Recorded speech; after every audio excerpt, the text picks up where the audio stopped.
This is for those ride and die relationships that died and you are still attached. Hey there, my handsome and pretty Cobras, and welcome back to the Cobra's nest. Don't mind my hair, it's work and it's like in a clip, but I just felt so called to make this video because I have to share something with you guys.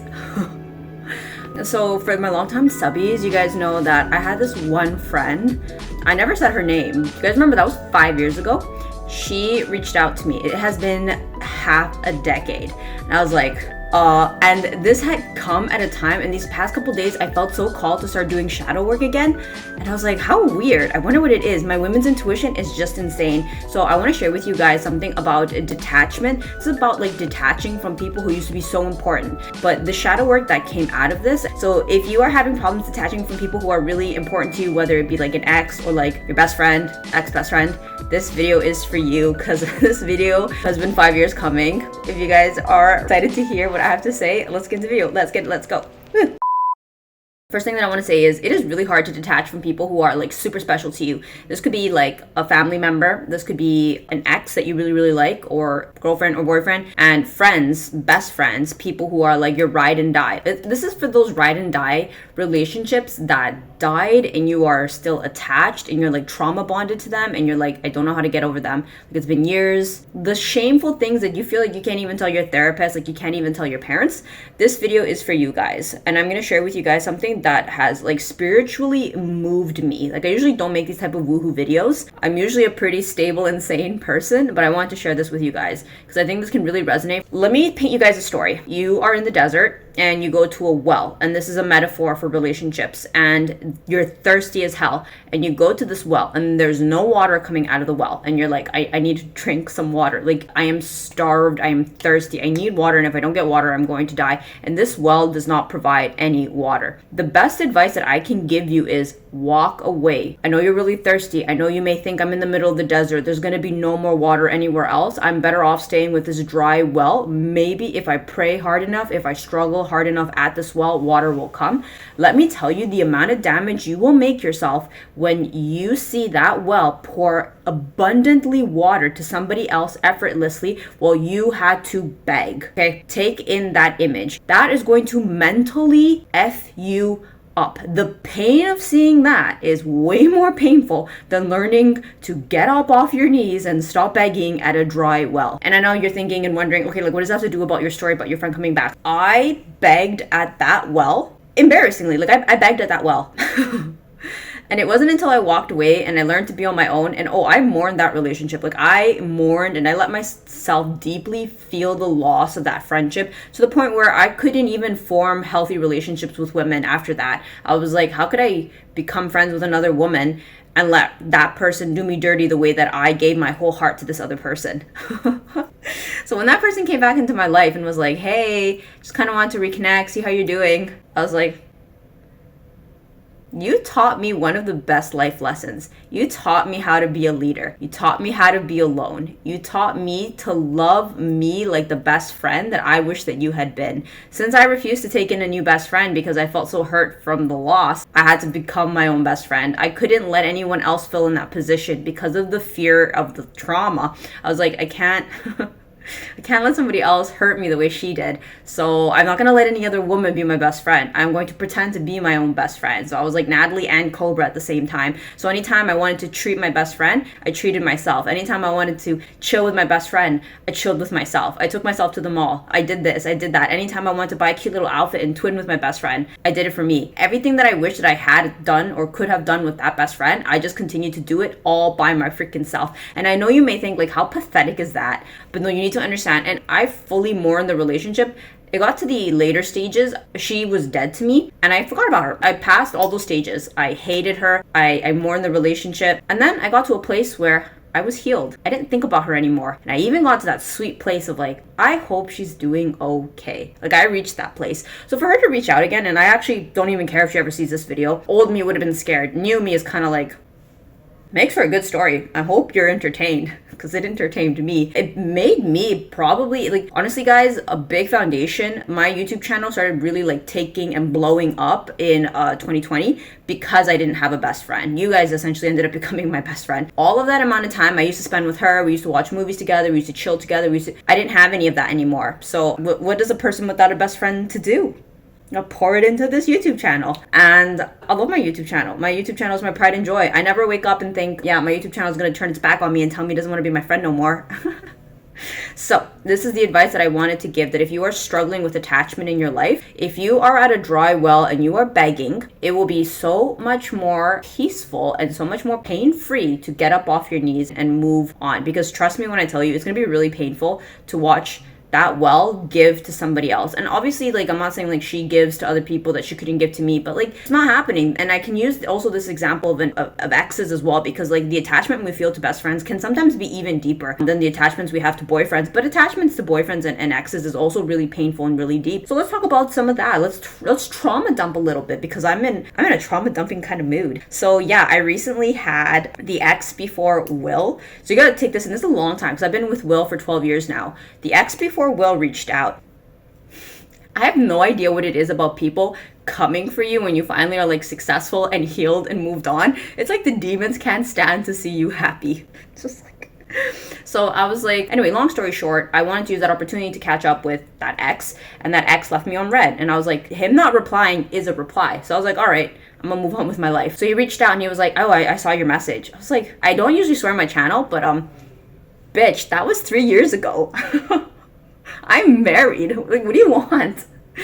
And it just like, I guess, you know what it is, at the time I was really hurt and I was going through a lot of like pain, and sometimes I don't know what it is, like, how do the demons find you when you're really low and when you're really happy? So anyway, I recently started experiencing like a lot of nightmares, and it's always the same repetitive nightmares with this ex. Yeah, I started therapy. I'm a big girl, I can admit, when I'm in therapy. So I'm in therapy and I started like doing the shadow work. But anyway, I will continue this video after I get off work. Hey there, Madam, fellow Cobras. So yeah, I had to pause the video because I had to go to work. So let's continue on with the story. So as I was saying about the whole ex thing, when he reached out, we did have like a little small conversation about how he's doing and I'm doing, and it was a really short conversation. And then yeah, we just kind of ended it. We wished each other the best in our lives and moved on, and that was the end of that. And the thing that I want to say about that, so that was like 3 years ago when that happened. I didn't think it was worth talking about, so I just like left it at that. And I was having nightmares, and it's been some time. I filmed that video about a month ago. So yeah, in terms of how therapy has gone and with the dreams and whatnot, they've actually gone away, and I'm like really happy about that. I was doing the shadow work, kind of like examining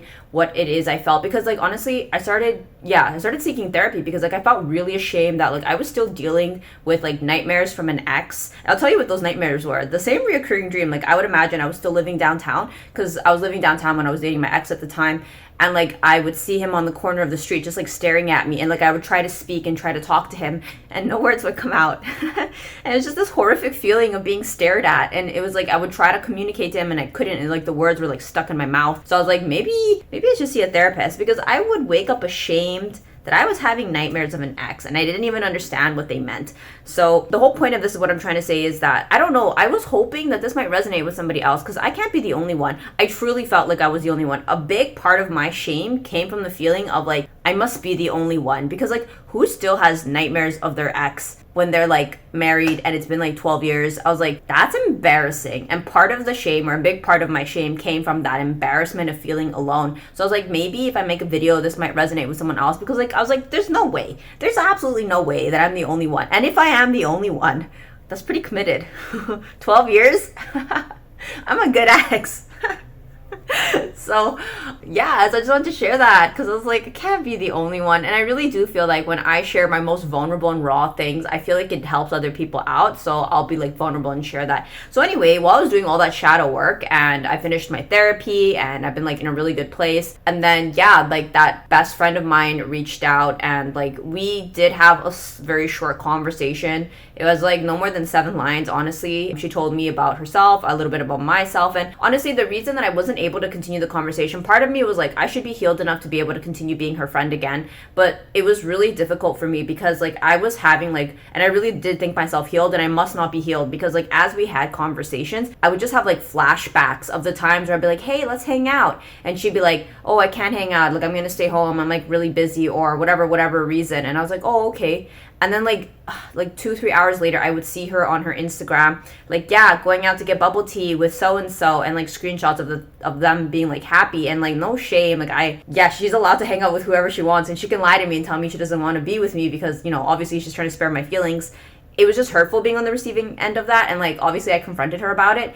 And she was like, honestly, it's because like you don't have a car and I don't really want to pick you up. And I fully respect that. Now that I'm an adult and I can understand, sometimes some of my friends are bums and you just got to cut them out or let them know like that ain't it. That's like not the vibe. And so like I understood that like she didn't want to hang out with me because I didn't have a car. And so in hindsight, like it made me feel ashamed and hurt that I didn't have a car, and that warranted her not wanting to spend time with me. Maybe it ran deeper than that. Maybe she just felt like you're a bum and you're broke and I don't want to be around you. And it hurt because at the time, like I had just graduated from dental school. I had paid off my student loans. I had absolutely no freaking money. So I get it. She was up, she was doing her, and here is this bum friend who like graduated from a program and she's like doesn't even have a car. Like, ew. So now that enough time has gone by, I don't blame that friend. But the problem was, and obviously these are me problems, I never once put the blame on this friend. All of it I understood were me problems. In hindsight, I thought about it, and while she like reached out and was messaging me like, oh, how are you, blah blah blah, I just kept having these flashbacks of feeling like you were not there when I really needed you. And like, I don't blame you. I probably wouldn't want to be with me either. But like, and like now that like I'm good, I can't get over the trauma of knowing you weren't there when I needed you. So it's not her fault. Like, it's really not her fault, and I don't blame her. And I do think that that is part of being healed, is understanding that it's not their fault, that it's completely like a me problem. But I've now realized that I can't go back and I can't erase that, and I can't, like, I can forgive it, and I am healed and I have forgiven it because there's nothing to forgive, but it's just like I can't forget. And so I thought about it, and I was like, you know what, like I don't want to go then trauma dumping on her. I don't want to hurt her.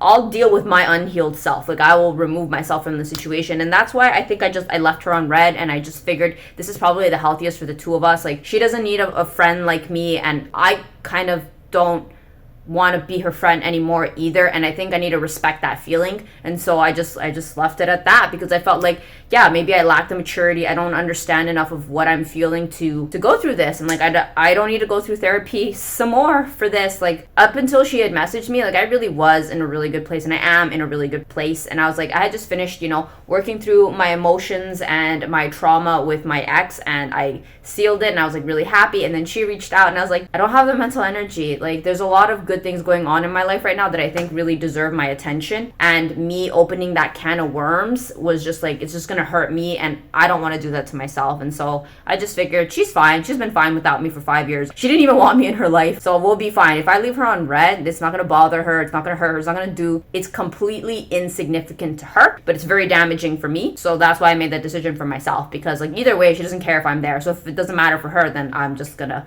move on with me life and continue doing me. And honestly, I guess the point of this is that I'm trying to say is that, like, let's talk about the things that make me strong in this. Is that like I have a lot of good things going on for me in my life, and I feel really happy and really selfish, and I just don't want to share those things anymore. I don't want to talk about my joys with her. I want to talk about my joys with people who were there during my hard times. I kind of want to enjoy my happiness and my peace in silence, because like when I talk to her, it just starts triggering all the nasty things she has said to me in the past. It starts triggering all the trauma. It starts triggering all of that. I'm just like, I can't. And instead, I want to continue writing in my diary about the happiness in my life. I want to continue investing in me, in my health, in my YouTube channel, in my business, in growing my finances. I've made some new friends who I am happy to talk with, and I'm just like, I was like at a crossroad. I could like return to who I was and just remembering that, or I could just continue on and move on with my life.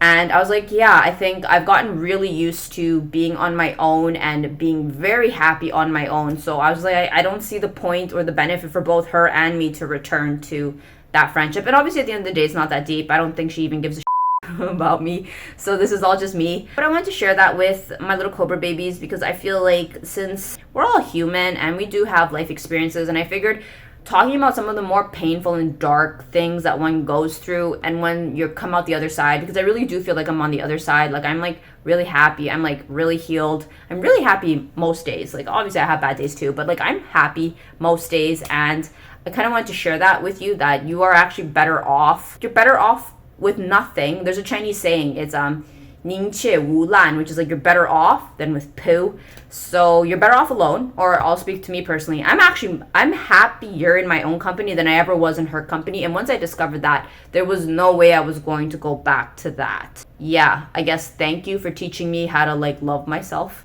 And I hope that could help out my little Cobra babies, because I know that type of struggle is not easy. So I hope that really could have helped. And I hope that you guys enjoyed this video on how to detach from people who are really close to you. And I will see my Cobra babies in the next one. Thanks for watching. Bye.